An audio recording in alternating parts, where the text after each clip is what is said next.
So welcome. Greetings, Nikki. It's so good to have you here, and we greatly appreciate your leadership. As always, we begin all things by acknowledging the original stewards of the various lands we're on. We acknowledge all our ancestors. We acknowledge all those who toiled without compassion or compensation. We acknowledge all the elders and community stalwarts whose shoulders we stand on as we share, build, and learn together for our collective liberation and sovereignty. So please, Nikki, introduce yourself to our listeners and viewers and tell us about your remarkable work. Oh, thank you so much, Victor, for this honor. I am truly pleased to be here to share this wonderful space with you. And I appreciate the introduction. To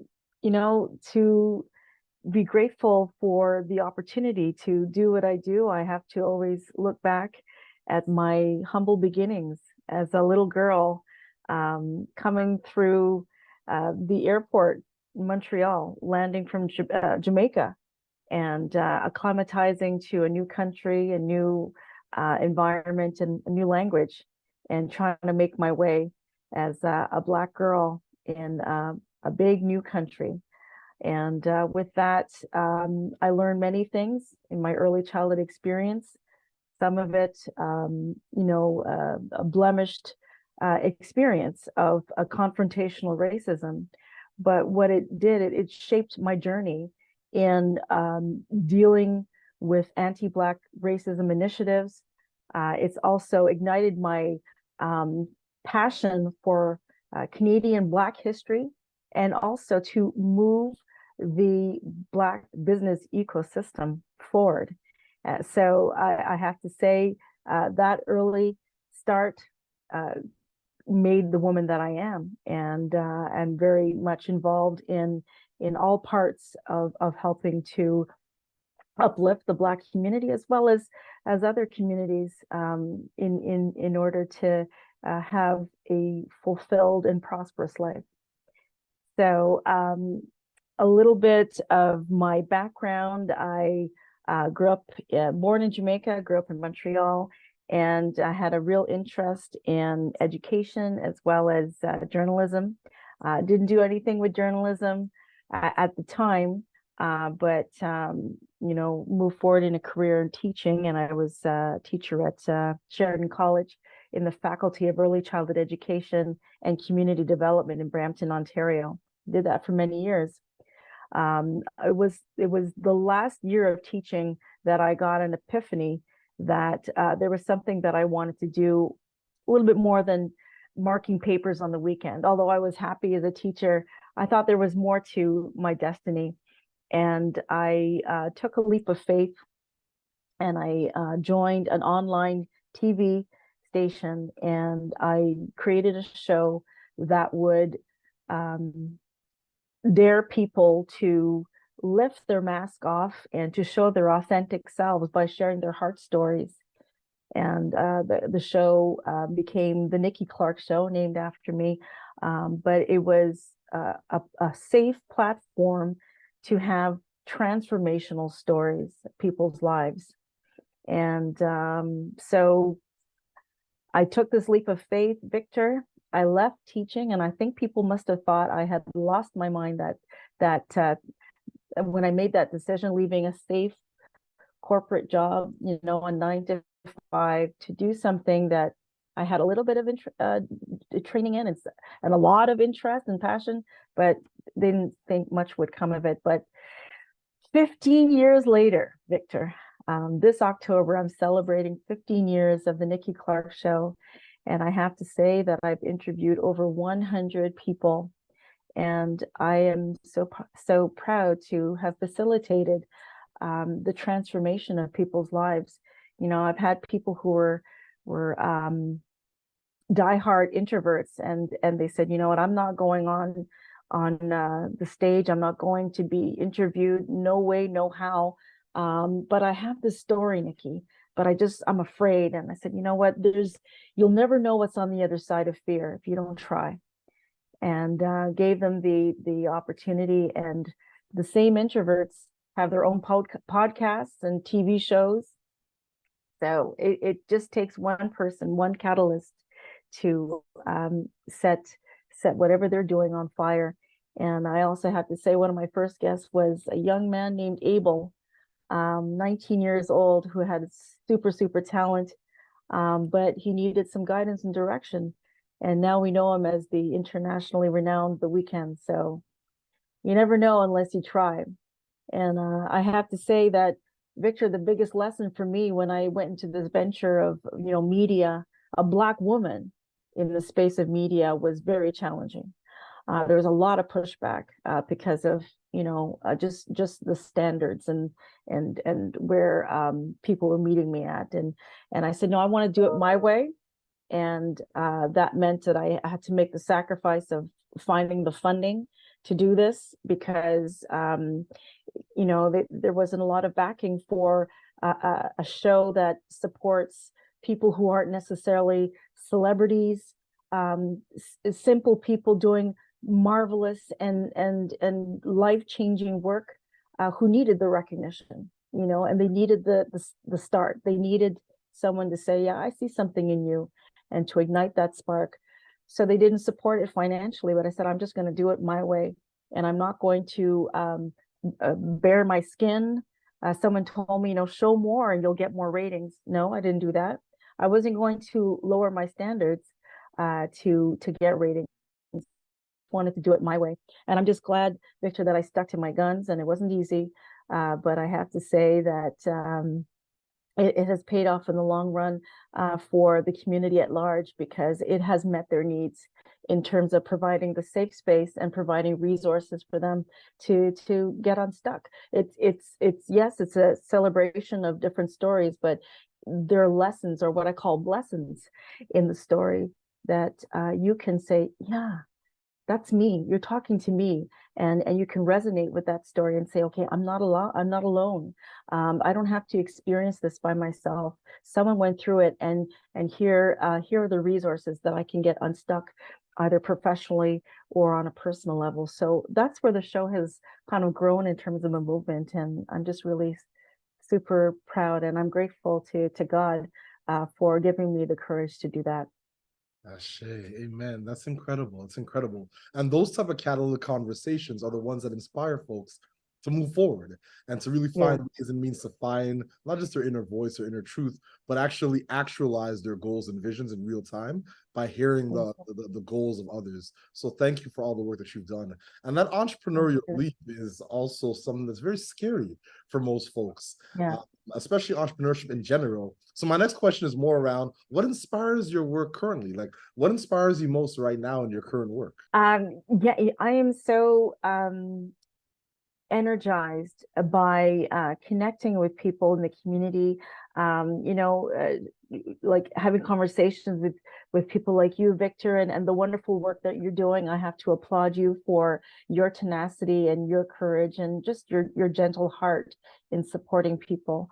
But I've taken the lessons that I've learned as an entrepreneur, and I'm now very proud to be in the position as the national business manager for the Canadian Black Chamber of Commerce to meet key stakeholders, to meet Black business owners where they're at, and say, okay, how can I support you in a real and meaningful way? And in this particular role, I'm able to help them connect to business programs that can help them scale wherever they're at, whether it's ideation, the pre-revenue stage, or whether they're seasoned business owners. Everyone can use a little leg up. They can use some help. So we're providing these programs for them at no cost to them. So we're very, very happy to be part of that movement to move the Black business community forward, move that needle forward through the dedication of the business advisors as they deliver these programs. The other part of what I'm so energized to do is create chapters across Canada. So the chapters are spaces. They're physical spaces, or they're done virtually, and we have volunteer leaders who say, you know what, yes, I'm going to carry the torch for the chamber, and I'm going to be the presence for Black business community here, and to engage them, provide these services, and provide the support that they need. So that's one part of what I do. And the other part is developing innovation hubs so we can really have permanent fixtures, brick and mortars, so that there is a meeting space, a cultural exchange. They say iron sharpens iron, so we can have brilliant people come together in one space and also be an example to other communities that we can organize, that we can mobilize, and then we can, uplift each other in these spaces. So I'm seeing this happen. I'm seeing this unfold in front of my eyes, and I know that this is the assignment that the Almighty has given me. I have to attribute it to Him, and that there are people who are ready. They're willing and they're receiving it, and we're moving forward. And any good thing, there's always going to be pushback, right? So it's to have the journey that I carried earlier to help me understand where the pushback comes from, and also to use my reasoning, my logic, and also the support around me to say, okay, you know what? If you want to stop the process here, we're going to navigate another way. That's okay, because what we're doing is unstoppable. And I just that excites me. That really is, because I see the way we want to build castles, and we want to do it with a strong foundation, with the right people in place, with the right intentions and the right heart. And the legacy is just mind-blowing, what I see, the vision of what is going to be created. So it's about patience and perseverance. Nothing that happens overnight. We want to do it well with a slow and steady pace. And so far so good. So I'm very grateful for those who come around and who understand the assignment. Indeed. That's remarkable. And at SETSI, we've recently done a lot of work with communities of faith and social innovation. And I've noticed the cadence and the tone of your message today. How does faith inform your work? I'd love to just gain some insights, because as you know, I'm a PK, I'm a pastor's child, and faith informs everything that I do. But I'd love to know how faith informs your work and your practice. Yeah. Oh, well, that's wonderful. Yes, I'm a PK as well. And I'm also a ordained lay pastor. So everything I do, the core of everything is based on God and the principles, and leaning back on the source, staying connected to the source to help me understand what I'm supposed to do to build up my wisdom, muscle, knowledge, and understanding. I can't do that on my own, and I don't lean on my own understanding. So when things happen, good, bad, and the ugly, I just say, okay, thank you. Victor, I had a guest on my show last month, and her name is Kat Finnerty, and she's brilliant. She wrote a book called Never Let a Good Disaster Go to Waste. And I was kind of puzzled by that. And she explained, nothing really is a disaster. It's just perspective. She went through a lot in her life, but every so-called disaster from the outside lens was an opportunity for her to change her behavior, was an opportunity for her to learn and to grow. So as I say that, I look now at life very differently. And when people say, well, it's God's will, well, God allowed it to happen, because it was an opportunity for you to grow, to learn, and to do that pivot, right? So yes, everything I do, it connects back to the source, and the source energizes me, it refuels me, and it sharpens my focus, because I'm able to let go of my ego, of my desires, and I just hope that they're in alignment with God's will. And you'll get the answers. If they're not in alignment with His, things won't work. You'll start to see things fall apart, or there's just a delay, or it's stagnation, because God's telling you, no, that's not what I have planned for you. Absolutely. And then you'll see this kind of this expeditiousness of flow when you know it's in complete alignment. Indeed. Whether it's a relationship, work, assignment, whatever, when it's a natural flow and it's fast, God says, yeah, that's his nod. Absolutely. Thank you so much for those words of wisdom and those jewels that were cast to many brilliant souls. So thank you. Thank you. It's a pleasure. Thank you. So my next question is a perfect segue. What challenges and barriers do you face in your work? And how do you and your team work together to overcome any of these challenges? That's a great question. And I think in any community work, the biggest challenge I've had is trust and lack thereof. I think it's not really unknown that there's a huge barrier in the Black community, and that is the wall of trust. And how do we break that down so that we can do all the wonderful work that we're supposed to be doing with each other? So someone asked me that question just on Friday. She said, wow, so many people would have attended this event, and we're talking about top tier Black leaders in that particular city's organization. There was an event, and a good number came, but more could have come. And they told her, well, we weren't sure to invite more because we wanted to check them out. So this is the issue, is that the investment in Black organizations, there's a period of let's see before I put myself in, because sometimes the organizations may not be able to move forward, and they appear to be fly by night, not because they want to, it's because they don't get the financial backing, they don't get the support, or they just don't have the population to keep them going. So people go, oh, you know what? I'm glad I didn't put myself all into this, because they only lasted 2 or 3 months, right? So this is the issue of trust, personal investment that we have, and the only way we can sustain each other is to just say, look, just give each other a chance, and really, put yourself all in, and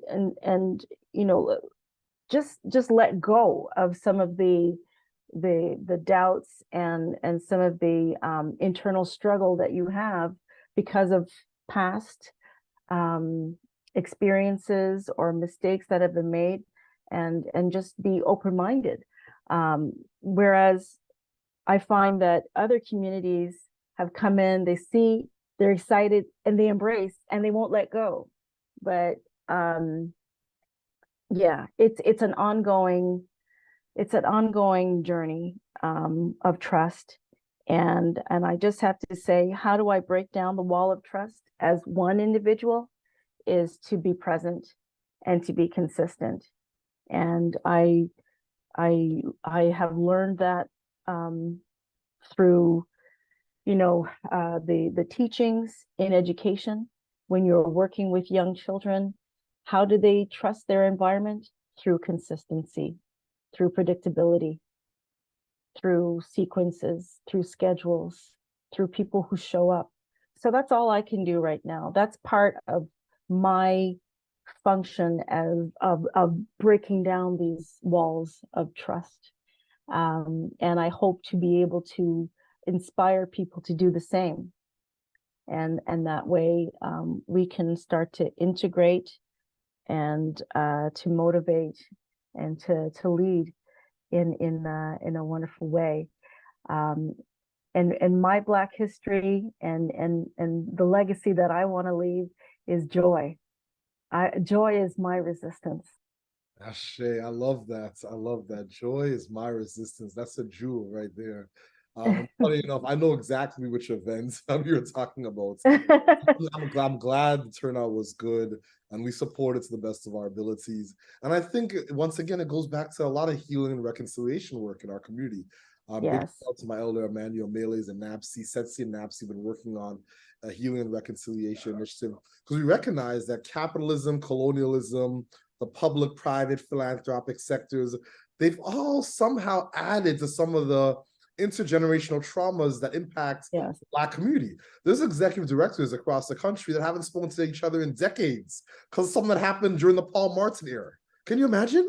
So I do. I know. so the amount of intergenerational healing and reconciliation that's required, and not a model of shaming or blaming or victims or villains or copying out or dropping out, but it's coming to the table and finding ways and means, like you said, to be present and be consistent.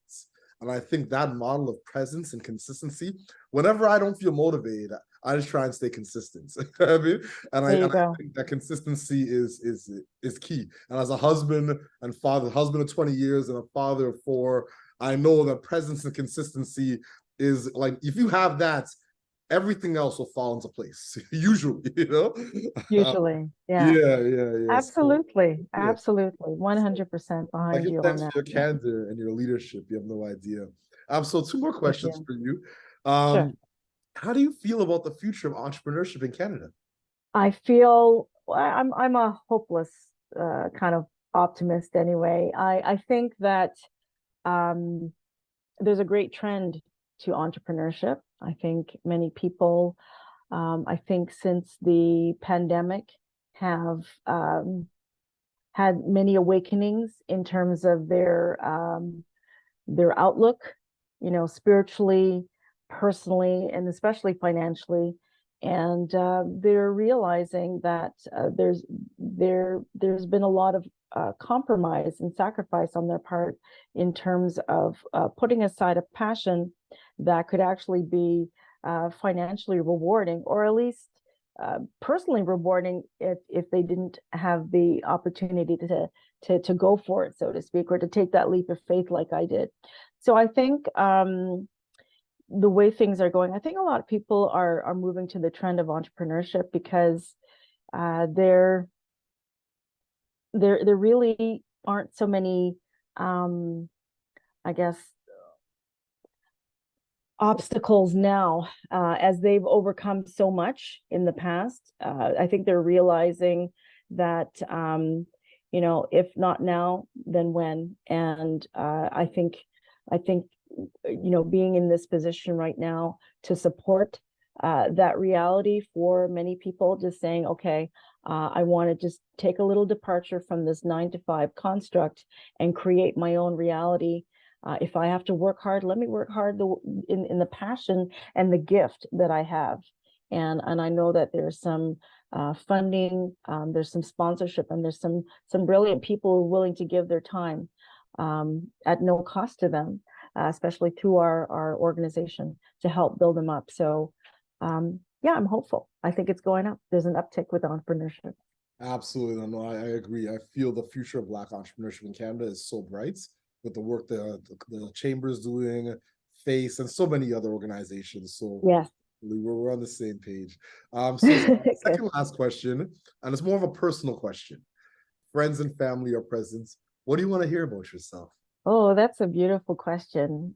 I would love to hear that she was a risk taker, and that she aligned with her vision, and that if she didn't, then there would have been so many destinies that could have been attached to them. So yeah, that leap of faith and the journey she took, the destinies tied to them were very, very significant. So yeah, and that she still likes to sing karaoke, and she's the youngest probably woman in the room with her spirit. Yeah, pretty childlike in the way that I like to have fun and to interact with people I love. I love that. I love that. Do you have any closing thoughts or calls to action for our viewers and listeners? Yeah, I would just encourage people to reflect on, their joy, the gifts that they have, and to see if they're really moving in alignment with their purpose. And I always believe that if you can see it, you can achieve it. If you feel like you're stuck and you need a little bit of help in terms of your entrepreneurial, journey, the Canadian Black Chamber is here to support you. If you're looking for ways to, overcome in whatever area, personally or professionally, there's so many people who want to help. So it's just a matter of reaching out, and there's no shame in getting help. So that's what I'd like to share. If I didn't have a wonderful team of people who helped me, I don't think I'd be where I am right now. So I ask for help and I give help, and that's the only way we can really carry on in our lives. We can't do things in silos. We really need to operate as a community. So I believe in the power of community, cooperation, collaboration. Ashe, ashe. Well, we closed the way we began this remarkable interview by acknowledging the original stewards of the various lands we're on, our creator, our ancestors. We acknowledge all those who toiled without compassion or compensation. We acknowledge all the elders and community stalwarts whose shoulders we stand on as we build, share, and learn together for our collective liberation and sovereignty. Thank you so much, Nikki, for all that you do for so many. Thank you so much, Ashe. I appreciate you. Thank you, Victor. God bless you.